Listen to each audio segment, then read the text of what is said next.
ገንዘባችን የማይበረክተው በስራችን በትምህርታችን ደስተኛ ማን ነው ድብርቱ ስንሆን ምን እንደሆነ አናቅም ራስን አጥፋ የሚል ስሜት ሲመጣብን ምን እንደሆነ አናቅም ገንዘብ የማይበረክትላችሁ መንፈሳዊ ጥቃቱ ስላላችሁ ነው ስላለን ነው ትዳር አልሆን ሲልህ ምናምን እንደሆነ አታቅም አምቢሽን ማጣት ኃይል ማጣት በመንፈስ እየተጠቃችሁ ስለሆነ ነው ጭንቀት ውስጥ ድብርት ውስጥ ፍርሃት ውስጥ ያለ እንደ ሀገር የምንባለው መንፈሳዊ ጥቃቱ ስላለን ነው እነዚህ መናፍስ ኪሳችሁ ውስጥ ገብተዋል ሰርተህ ውጤታማ ማትሆነው አጥንተህ ውጤታማ ማትሆነው በመንፈስ እየተጠቃ ስለሆነ ነው ብር አይበረክትልኝ ለምን ይመስላል ማይበረክትልህ መቆጠብ ስለማችን ነው ወይ ስለ ቁጠባ ስለማይገባ ነው ገንዘብ እንዳይበረክትልህ የሚያጠቃ አካል ስላለ ነው ኪስ ውስጥ የገባ መንፈስ አለ አያውራው እንጂ ሁሉም ሰው ተጨንቋል ሁሉም ሰው ተረብሿል ሁሉም ሰው ፍርሃት አለው ውስጡ ትልቅ የመንፈስ ጥቃት ላይ ነን ይሄንን ማወቅና መረዳት ያስፈልጋል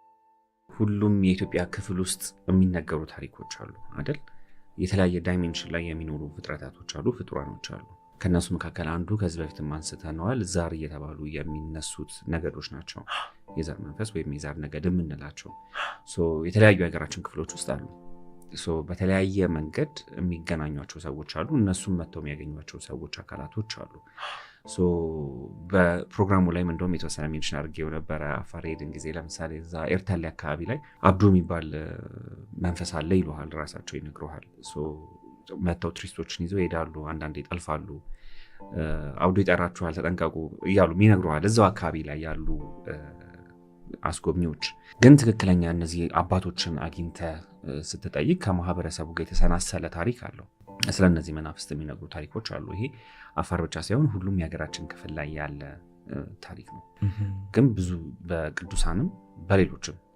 ዳይሜንሽን ላይ ባሉ ፍጥረታቶች የሚጎበኝ ቦታ ነው አፋር why do you think ለምንድነው ቅዱሳንም ወይ ምርኩሳን የሆኑ መናፍስት የሚፈልጉት ቦታው ሴንተር ስለሆነ ነው አፋር ብቻ ሳይሆን ኢትዮጵያ ሴንተር ነች ብለን ይለ ስለዚህ ቅዱሳን መናፍስትም የሚጎበኙት የሚወጡባት የሚወርዱባት ቦታ ነች የቅድስና ስፍራ ካለ ሰዎችን ከቅድስና ለማስወጣት ደግሞ የሚተጋ አካል አለ ስለዚህ የትም ሊሄድ አይችልም እዚህ ነው ሊመጣ የሚችለው ስለዚህ ሁለቱም ጦርነት አለ በቅዱሳኑም በሌሎችም ዳይሜንሽኖች ይህን ስለ ርኩሳን መናፍስት ብቻ ሳይሆን እንግዲህ ሌሎች ኤሊያኖች አሉ እኮ ብለን አንዳንድ ከዚህ በፊት አንስተናል ለምሳሌ ዛር እኮ አሁን ለምዕራባውያኖቹ ኤሊያኖች ናቸው ምክንያቱም ማንነታቸውን አያውቁትም የማያውቁትን ነገር እንዳለ ነው ኤሊያን የሚሉት ምዕራባውያን እኛ እናውቃቸዋለን ኢትዮጵያውያኖች ያውቋቸዋል የት ቦታ ላይ ምን አይነት ፍጡራን ይኖራሉ የሚለው ለምሳሌ ሀተታ መናፍስት የሚባል መጽሐፍ አለ ሀተታ መናፍስት የሚባል መጽሐፍ ላይ ምን አይነት መናፍስቶች አሉ ባህሪያቸው ምንድነው የተፈጠሩት እንዴት ነው የሚለውን ነገር ዝርዝር አድርጎ የሚያስረዳ የሚተነትን መጽሐፍ አለ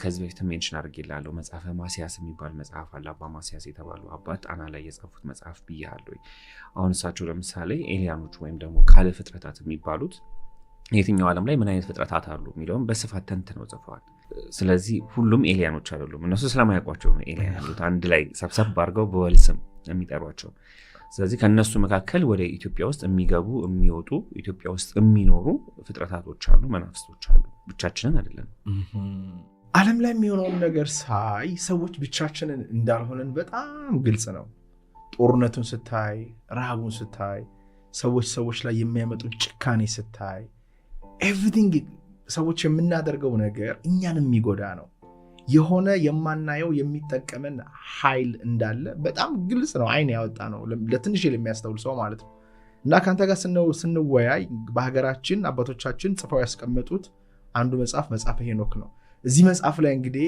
የወደቁ መላእክትና ሰዎች የፈጠሩት ህብረት አለ የስማዛያን ነገድ ብለ ያወራው ነገር አለና እስቲ ስለዛ ነገድ እናውራ ስለዚህ ነገር በጣም መወራት ያለበት ጊዜ አሁን ነው ከመቼውም ጊዜ በላይ ለምንድነው መሰለህ ዓለም ላይ አሁን የምታየው ጦርነት ኢትዮጵያ ውስጥ የምታየው ማህበራዊ ሁኔታ ፖለቲካዊ ኢኮኖሚያዊ የትኛውም ሁኔታ ከነዚህ አካላት ጋር የተገናኘ ነው የኔና ያንተ ህልውና የኔና ያንተ ሰላም በቀጥታ በተዘዋዋሪም ከነዚህ አካላት ጋር ይገናኛል ኪሳችን ከነዚህ አካላት ጋር ይገናኛል ሁሉ ነገራችን ከነዚህ ፍጥረታት ጋር ይገናኛልና እንዳናውቅ ወይም ደግሞ ከዚህ ነገር ዲስትራክትድ እንድንሆን የሚደረጉም በጣም ብዙ ነገሮች አሉና ይሄንን ማወቃችን ትውልዱ ይሄንን መረዳቱ በጣም አስፈላጊ ነገር ነው እነማናቸው የሚለው ያው መጽሐፈ ሄኖክ መጽሐፍ ቅዱስ ላይ እንዳይካተት የተፈለገበትም አንደኛው ምክንያት ይሄ ነው መጽሐፈ ሄኖክ ከምድር ላይ እንዲጠፋ የተደረገበትም ትልቁ ምክንያት ይሄ ነው ዓለም መጽሐፈ ሄኖክን ሲያጠፋው መጽሐፈ ሄኖክን እንዳንቀበል በጣም ብዙ ኮንስፓይረሲ ሲሰራ ኢትዮጵያ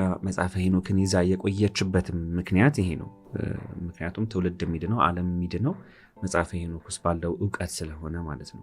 መጽሐፈ ሄኖክ ላይ በተቀመጠው መሰረት እነዚህ አካላት የስማዚያ ነገዶች የሚባሉት 200ዎቹ መላእክት አይደሉም። የመጀመሪያው ነገር ከዚህ ነው የሚጀምረው። መላእክት ናቸው ብለው ሲያስተምሩም እሱ በራሱ ሕጸጽ ነው። እንደ መላእክት ተቆጠሩ ነው የሚለው።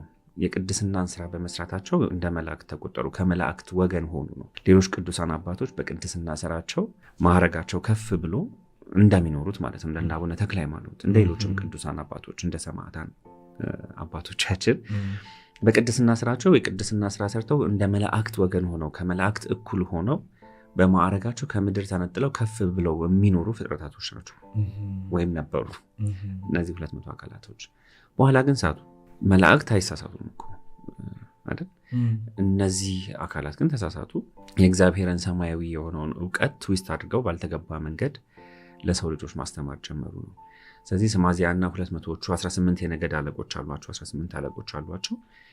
በዝሙት መንፈስ ነው የወደቁት። ያው የሰው ልጅ ለዝሙት ተመኙ፣ ወደ ምድር መጡ፣ ሳቱ አይደል?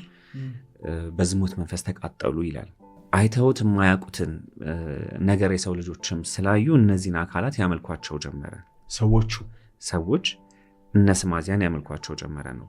ይሄ ማለት አሁን እኛ ሀገርም ኢትዮጵያ ውስጥ ሰዎች የዛር መንፈስን እንደሚያመልኩት ማለት ነው። ተአምር እያሳዩ ምትሃት እያሳዩ፣ ተአምር ስለ ምትሃት የሆነ እውነተኛ ተአምርም ሆኖ አይደለም፣ የማያውቁትን ነገር እያሳዩ ኦብሰስድ እንዲሆኑ እያደረጉ አይምሯቸውን እየያዙ እንዲያመልኳቸው ያደርጋሉ። ስለዚህ ዛር እንደሚመለከው ሁሉ ኢትዮጵያ ውስጥ የስማዚያ ነገዶችም ይመለኩ ጀመረ ነው። ምን አስተማሩ? ምን ያደረጉ ነው? እነዚህ የስማዚያ ነገዶች ከተጣሉ በኋላ ከወረዱ በኋላ የተነሳሱት በማን ነው? ያመጹት በማን ነው? በእግዚአብሔር ላይ ነው ያመጹት። ስለዚህ ከእግዚአብሔር መንግስት ውጪ ሌላ መንግስት መመስረት አሰቡ ዓለም ላይ። የእግዚአብሔር መንግስት ደግሞ የእግዚአብሔርን መንግስት በምድር ላይ አስፍና ዓለምን አንድ አድርጋ ስትገዛ የነበረችው ደግሞ ኢትዮጵያ ነች። ትክክለኛ የእግዚአብሔር መንግስት በምድር ላይ የተገለጠው ኢትዮጵያ ውስጥ ነው። በቅዱሳን አባቶቻችን በነ ሄኖክ፣ በነ መልከጼዴቅ፣ በነ ኖህ፣ በሌሎችም ቅዱሳን አባቶች ባለፉት 5000 ዘመናት የእግዚአብሔር መንግስት ኢትዮጵያ ላይ ተገልጧል። ዓለምን አንድ አድርገን የገዛ ነውም በዛ ነው። ስለዚህ የመጀመሪያው ጥንታዊ የዓለም አገዛዝ ወይም ሉላዊነት በኢትዮጵያ ላይ የተመሰረተው። እሱ ግን መሰረቱን ያደረገው በእግዚአብሔርና በሰው ልጆች መካከል በነበረው ኪዳን ነው። በእግዚአብሔርና በሰው ልጆች መካከል የተፈጸመ ቃል ኪዳን አለ። እግዚአብሔር ሰማይና ምድርን ይገዛል። በሱ ስርዓት ኢትዮጵያውያን ደግሞ ዓለምን ይገዙ፣ ዓለምን ያስተዳድሩ ነበር። ዓለምን ብቻ ሳይሆን ራሳቸውን ያስተዳድሩ ነበር። ራስን ስታስተዳድር አይደለ ቤተሰብ ታስተዳድሩ፣ ቤተሰብ ስታስተዳድር ማህበረሰብ ሀገር እያለ የሚሄደው። ስለዚህ እነዚህ አማጽያን የመጀመሪያዎቹ ሽብርተኞች እነሱ ናቸው። ስለዚህ በእግዚአብሔር ላይ ያመፁና ሌላ መንግስት ምድር ላይ በነሱ አገዛዝ፣ በነሱ እውቀት፣ በነሱ ጥበብ በሚሉት ዓለም ላይ ሌላ አገዛዝ መመስረት ፈለጉ ወይም ሞከሩ። which is new world order የሚባለው ማለት ነው። አዲሱ የዓለም አገዛዝ የሚባለው አዲስ የተባለው የነበረ ስለነበረ ነው። ስለዚህ ለሰው ልጆች እሱን ማስተማር ጀመሩ ማለት ነው። ስለዚህ ለመጀመሪያ ጊዜ የጦር መሳሪያ መስራት፣ ለሰው ልጆች የጦር መሳሪያ መስራትን ያስተማረው አዛዝኤል ነው። በሰው ልጅ ላይ ምንድነው መድኃኒት በሽታ እየፈጠሩ በሽታ ፈጥረው የሰው ልጆች እንዲታመሙ ማድረግ ያስተማሩት እነዚህ አካላቶች ናቸው። ይሄ ነው እንግዲህ ላለፉት 2000 ዘመናት ሞደርን ሆኖ ሄዶ አሁን ድረስ ላቦራቶሪስ አሁን ጄሰን ሶሳይቲ የሚባል አለ። ከሚስጥር ማህበረሰቦች መካከል አንዱ የሚባለው ሰው በምድር ውስጥ የተለያዩ ትላልቅ ግንባታዎች እየተገነቡ ቫይረሶች ይፈጠራሉ አይደለ? ፋብሪኬትድ የሆኑ በሽታዎች አሉ እንደምናውቀው ኤችአይቪን ጨምሮ ማለት ነው። ኤችአይቪ፣ ኢቦላ፣ ኮቪድ ብዙ በሽታዎችን ማንሳት እንችላለን። አብዛኞቹ የአይምሮ በሽታዎች አይደሉም፣ ምዕራባውያን የፈጠሯቸው በሽታዎች ናቸው። በሽታ መፍጠርን ያስተማሩት እነሱ ናቸው። ለምንድነው በሽታ ፈጥረው ለሰዎች እንዲታመሙ የሚያደርጉት? ከዛ መድኃኒትም እነሱ ናቸው የሚሰጡ። ስለዚህ ታመልካቸዋለህ። ምክንያቱም መድኃኒት የምታገኘው ከእነሱ ነው። ከእግዚአብሔር ጸሎት አድርገህ ቀጥታ አይደለም።